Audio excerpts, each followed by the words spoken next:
पूरी दुनिया में आपने भगवान शिव को हमेशा नंदी की सवारी करते देखा होगा, लेकिन भारत में एक ऐसी जगह है जहां महादेव नंदी पर नहीं बल्कि एक मेंढक की पीठ पर सवार हैं। इतना ही नहीं, यहाँ नंदी बैठे हुए नहीं बल्कि अपने प्रभु को देखने के लिए खड़े हैं। कहते हैं इस मेंढक मंदिर में मांगी गई मुराद कभी खाली नहीं जाती। लेकिन आखिर एक राजा को मेंढक का मंदिर क्यों बनाना पड़ा?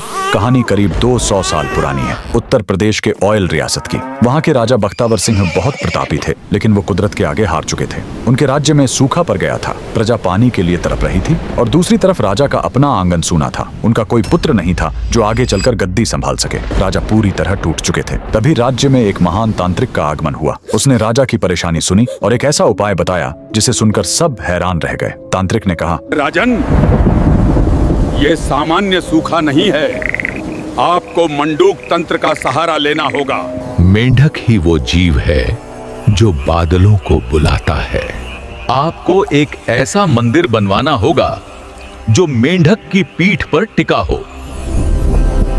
राजा ने तांत्रिक की बात मान ली। निर्माण शुरू हुआ, लेकिन इसमें सीमेंट या चूने का इस्तेमाल नहीं किया गया। इस मंदिर को अमर बनाने के लिए पत्थरों को औरत की दाल और गुड़ के पेस्ट से जोड़ा गया। जमीन से 100 फीट ऊपर एक विशाल पत्थर के मेंढक की आकृति बनाई गई और उसी के ऊपर यह भव्य मंदिर खड़ा किया गया। मंदिर तो बन गया, लेकिन प्राण प्रतिष्ठा के लिए राजा खुद नर्मदा नदी से पवित्र नर्मदेश्वर शिवलिंग लेकर आए। और फिर वही हुआ जिसका सबको इंतजार था। जैसे ही पूजा शुरू हुई, आसमान में काले बादल छा गए और राज्य में झमाझम बारिश हुई। इतना ही नहीं, कुछ समय बाद राजा को पुत्र रत्न की प्राप्ति भी हुई। आज भी यूपी के लखीमपुर खीरी में यह मंदिर शान से खड़ा है। इस अद्भुत मेंढक मंदिर के लिए कमेंट में लिखें, हर हर महादेव।